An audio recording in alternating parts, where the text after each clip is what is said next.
एक 15 साल का मासूम लड़का जो कि क्लास 10th में पढ़ता था और सुबह वह अपने घर से निकलता है स्कूल जाने के लिए और अपने माता पिता का पैर छू के आशीर्वाद लेता है।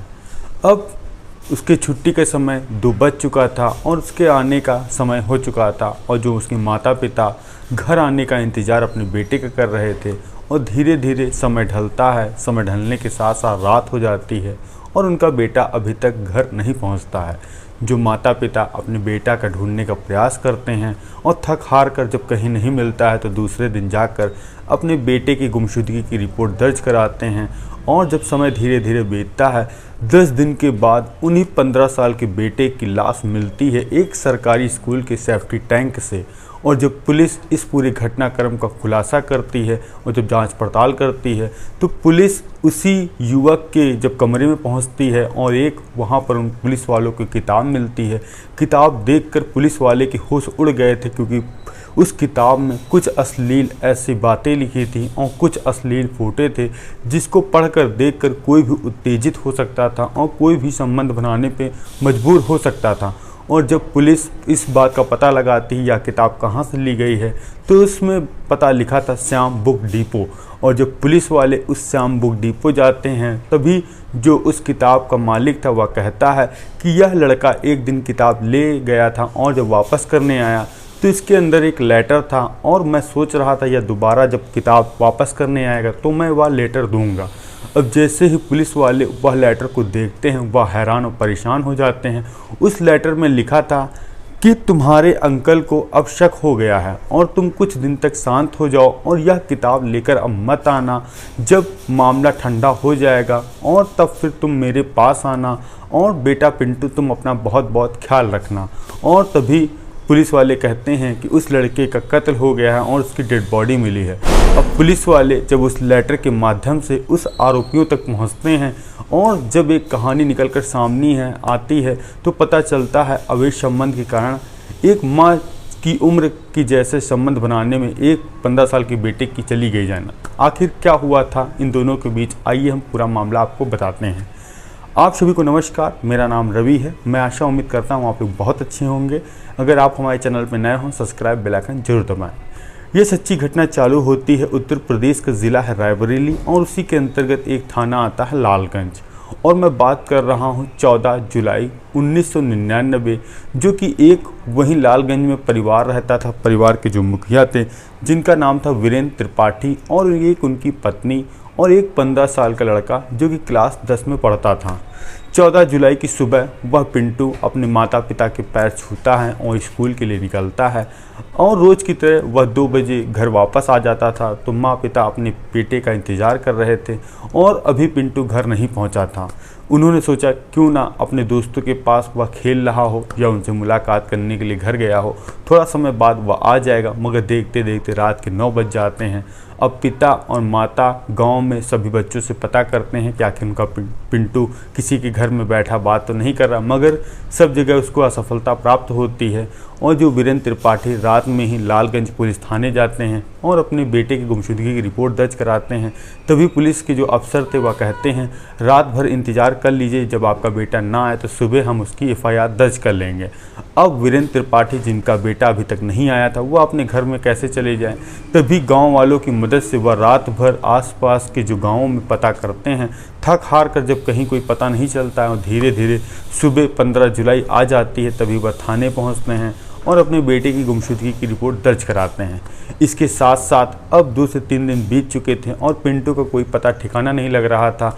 और इसी बीच जो वहाँ लालगंज का एरिया था वहाँ पे सब दुकानें बंद करा दी जाती हैं और जो ग्रामीण थे धरना प्रदर्शन करते हैं कि आखिर एक 15 साल का बेटा कहाँ गायब हो गया और उसका किसने अपहरण किया। अब देखते देखते जो पुलिस के आला अधिकारी वह भी मौका वारदात पे पहुंचते हैं, इस मामले को संज्ञान में लेते हैं और कहते हैं जल्द से जल्द आपके बेटे को ढूंढ लिया जाएगा। अब बेटे को गायब हुए 3 से 4 दिन बीतते हैं तभी जो वीरेंद्र त्रिपाठी दोबारा पुलिस के पास पहुंचते हैं और बताते हैं कि साहब मैंने एक बात आपसे छुपा कर रखी। तो पुलिस वाले कहते हैं क्या बात? तो वीरेंद्र त्रिपाठी कहते हैं जब मेरा बेटा गायब हुआ था उसके 2 दिन बाद मेरे घर पर एक किसी ने पर्ची फेंकी थी और उसमें लिखा था कि अपने बेटे की सही सलामती चाहते हो तो जो स्टडी कॉल है वहाँ पर तुम आ जाना 10 बजे, मैं तुमको फ़ोन करूँगा। तभी जो वीरेंद्र त्रिपाठी वहाँ पहुँचते हैं तो वह जो अपहरणकर्ता थे वह कहते हैं कि अपने बेटे की जान चाहते हो सही सलामत तो 5 लाख रुपए और जो यह धरना प्रदर्शन हो रहा है इसको ख़त्म कर दो।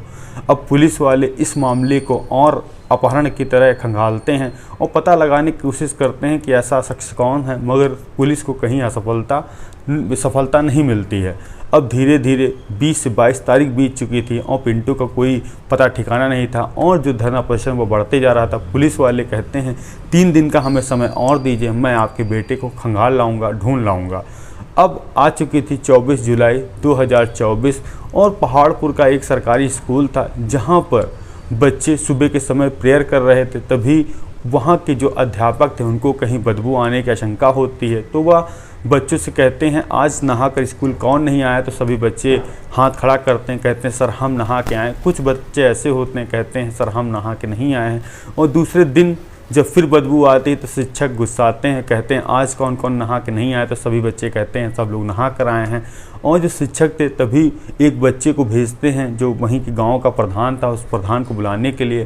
कहते हैं प्रधान जी यहाँ पे स्कूल के आसपास बदबू बहुत आ रही, पता करवाइए कि आखिर यहाँ कोई जानवर तो नहीं मर गया। अब प्रधान जी 2 सफाई कर्मी को बुलाते हैं और विद्यालय के अंदर और आसपास जब पता लगाने की कोशिश करते हैं तभी उनको पता लगता है जो विद्यालय का एक सेफ्टी टैंक है उसमें से बदबू आ रही है। जब उस ढक्कन को हटाया जाता है तो पता लगता है कि एक बच्चे की लाश उसमें तैर रही है जो कि काफ़ी सड़ चुकी है। अब जैसे ही उस लाश को बाहर निकाला जाता है और पुलिस को इन्फॉर्मेशन दी जाती है तो पता चलता है इसकी उम्र 15 साल है और ऐसा लग रहा है 10 से 15 दिन पहले इस युवक को मार के डाला गया। अब पुलिस वाले सबसे बड़ी तहकीकात ये करते हैं कि आखिर ये बच्चा कहाँ का रहने वाला। तो पता लगता है कि 14 जुलाई 1999 को एक बच्चा गायब हुआ था जिसका नाम पिंटू था, उसकी भी उम्र 15 साल थी। अब पिंटू के माता पिता वीरेंद्र त्रिपाठी और उनकी पत्नी को बुलाया जाता है। वह अपने बच्चे को ड्रेस से पहचान करते हैं और कहते हैं यह मेरा ही बेटा था। अब पुलिस वालों के हाथ पैर फूल जाते हैं कि जिस बेटे को वह ढूंढ रहे थे उसकी लाश 10-15 दिन से इसी गटर में तैर रही है। आखिर इसका कत्ल किसने और क्यों किया? अब पुलिस वाले के पास कोई सवाल ना कोई जवाब था। अब उनका एक फैसला यह होता है क्यों ना पिंटू के कमरे की तलाशी ली जाए, क्या पता वहाँ से कोई सबूत या कोई चीज़ ऐसी मिल जाए जिससे मैं कातिल तक पहुँच सकूँ। अब इधर पिंटू की लाश को पोस्टमार्टम के लिए भेजा जाता है और पुलिस की एक टीम वीरेंद्र त्रिपाठी के घर पहुंचती है और पूछती है कि पिंटू कहां पर सोता था, कहां पर बैठता था। और पिंटू के कमरे में जैसे पुलिस वाले घुसते हैं और आसपास की चीज़ें सारी देखते हैं तभी उनको एक किताब ऐसी मिलती है जिसमें अश्लील बातें और अश्लील फ़ोटो थी, जिसको देखने के बाद कोई भी व्यक्ति, कोई भी बालक उत्तेजित हो सकता था और संबंध बनाने में मजबूर हो सकता था।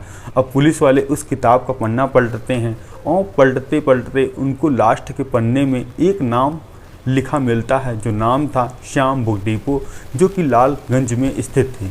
अब पुलिस वाले लालगंज उसी श्याम बुक डिपो जाते हैं, पूछते हैं कि यह किताब कौन आपसे लेके गया था। तो वह बुक डिपो का मालिक कहता है कि एक लड़का जिसकी उम्र 15 साल, वह यह अक्सर किताब 10 से 15 दिन में ले जाता था और पढ़ने के बाद वह वापस कर जाता था। इससे पहले जब वह किताब लेकर गया था, उस किताब को मैं जब खोल के रख रहा था तभी देखता हूं कि एक लेटर उसमें मिला था और मैं सोच रहा था कि जब वह दोबारा आएगा तो उस युवक को या बालक को मैं लेटर दे दूंगा। अब पुलिस वाले उस लेटर को देखते हैं और पढ़ते हैं, मानो उनकी भी पैरों तले ज़मीन खसक जाती है। उस लेटर में लिखा था, तुम्हारे अंकल को शक हो गया है, इसीलिए अभी कुछ दिनों के लिए तुम मत आना और क्यों ना आगे कुछ बवाल हो जाए, बेटा पिंटू तुम अपना ख्याल रखना। और अब पुलिस वाले यह सबसे बड़ा शक उनको होता है कि आखिर पिंटू अंकल किसको कहता था। अब पुलिस वाले पहुंचते हैं पिंटू के गांव में और वीरेंद्र त्रिपाठी से पूछते हैं कि यह आपका बेटा अंकल किसको कहता था। तो वीरेंद्र त्रिपाठी थे, कहते हैं मेरे वहाँ एक किराएदार है जिसका नाम है धर्मेंद्र, वह उन्हीं को अक्सर अंकल कहता था। अब पुलिस धर्मेंद्र को बुलाती है और साथ में अब पुलिस को यह जरूर लग रहा था कि यह हैंड राइटिंग किसी महिला की है और पिंटू का मुझे लग रहा है किसी महिला से अवैध संबंध था जिसके लिए इसका कत्ल किया गया और क्यों किया गया यह तो जांच का विषय था। अब पुलिस वाले धर्मेंद्र की पत्नी को बुलाते हैं, उसकी हैंडराइटिंग मिलाते हैं तो उसकी हैंडराइटिंग मैच हो जाती है। अब पुलिस वाले धर्मेंद्र की पत्नी से कड़ाई से पूछताछ करते हैं तो एक ऐसा सच निकल कर सामने आता है जो वाकई में हैरान और परेशान कर देने वाला था। तभी धर्मेंद्र की पत्नी बताती है कि मुझे इस तरह के अश्लील नॉवल पढ़ने में बहुत मज़ा आता था। एक दिन मैं लालगंज श्याम बुक डिपो गई थी कुछ नॉवल अलग लेने के लिए और तभी मैंने देखा यहाँ पर पिंटू भी कुछ खरीद रहा है। तो मैंने पिंटू से कहा कि ये जो नॉवल अश्लील जिसमें बातें लिखी हैं यह अपने नाम से तुम इशू करा लेना और घर पर आके मुझे दे देना। इसी दिन के बाद पिंटू अक्सर मेरी बताई हुई बात मानने लगा और वह अश्लील किताबें लाकर मुझे देने लगा। और एक दिन वह मेरे घर कमरे में किताब लेकर आया, मैं पढ़ रही थी। मैं बहुत ज़्यादा उत्तेजित हो गई और पिंटू को मैंने अपनी गोदी में बैठा लिया और मैंने उससे ज़बरदस्ती संबंध बनाया। उसने विरोध किया मगर वह फिर मान गया। फिर इसी तरह हम लोग अक्सर एक दूसरे के साथ संबंध बनाते गए और पिंटू को भी मज़ा आते गया। एक दिन अचानक मेरे पति धर्मेंद्र को यह किताब मिल जाती है। मिलने के बाद वह मुझसे पूछते हैं यह किसकी है और तुम इसको क्या करती हो। तो मेरे पास कोई जवाब नहीं था, मैं गोल मोल जवाब देती हूँ और कहीं ना कहीं धर्मेंद्र को भी अब शक हो जाता है। तभी धर्मेंद्र मुझसे कहते हैं कि मैं जा रहा हूँ लखनऊ किसी काम के लिए और मैं समय देखती हूँ और पिंटू को घर से बुला लेती हूँ और हम दोनों लोग शारीरिक संबंध बना रहे थे और अचानक मेरे पति आ जाते हैं और देखते हैं मुझे पिंटू के साथ। बहुत ज़्यादा क्रोधित होते हैं। पिंटू तो यहाँ से भाग जाता है और वह मुझको मारते हैं, पीटते हैं और तभी से वह पिंटू का कत्ल करने के बारे में एक प्लान बनाते हैं। वह तारीख डिसाइड होती है 14 जुलाई 1999 की, जब पिंटू स्कूल जाता है और जब उसके 2 बजे छुट्टी होने का समय था तभी वहीं पर धर्मेंद्र पहुंचता है गाड़ी लेकर और पिंटू से कहता है बेटा चलो मैं भी अपने घर चल रहा हूं, तुमको वहीं पर छोड़ दूंगा। पिंटू बच्चा था, वह गाड़ी पर बैठ जाता है। इसके बाद धर्मेंद्र की गाड़ी जाती है जो कि वहां पर एक रहने वाला नरेश जिसका बगल में गांव था वहीं पर उसके घर पे जाता है पिंटू को लेकर। और उसके पहले ही 2 लोग और बैठे थे जिनका नाम था राधे श्याम और पंकज। तीनों बैठकर वहीं पर शराब पीते हैं। पिंटू को भी कहते हैं तुम भी पी लो मगर पिंटू मना कर देता है। अब जो धर्मेंद्र जो कि नशे की हालत में था वह पिंटू से पूछता है कि तुम अपनी माँ समान आंटी को कैसे कैसे क्या क्या करते हो। पिंटू को भी बड़ी मज़ा आ रही थी, उसने सब बताया। इसके बाद धर्मेंद्र उसका गला दबा देता है। गला दबाने के बाद रात के समय वहीं पर जो सरकारी स्कूल था उसी के टैंक में पिंटू की लाश को डाल देता है। उसके बाद वह चला जाता है अपने घर और इधर पता लगता है कि वीरेंद्र त्रिपाठी लड़का आया नहीं। वह उनके साथ ही अपने बच्चे को ढूंढ रहा था और उसमें किराएदार भी साथ दे रहा था। उसको ये नहीं पता था कि वह पकड़ा जाएगा मगर कहते हैं कि अगर जुर्म करने वाला कोई कितना भी शातिर क्यों ना हो कोई ना कोई सबूत छोड़ ही जाता है। और फिर पुलिस ने उन तीनों को भी हिरासत में लेकर जेल भेज दिया और जो धर्मेंद्र की पत्नी थी उसको हिदायत देके छोड़ दिया क्योंकि उसका इस घटनाक्रम कत्ल में कोई हाथ नहीं था। इसीलिए पुलिस ने उसको छोड़ दिया। उसके पति और 2 दोस्तों को जेल भेज दिया। यह कहानी सुनाने का उद्देश्य किसी को परेशान करना नहीं बल्कि आप लोग जागरूक करना है कि अपने बच्चों का ध्यान रखें और हर एक मोमेंट की उनसे जानकारी लें। हम मिलते हैं नई कहानी नई शुरुआत के साथ। जय हिंद, जय भारत।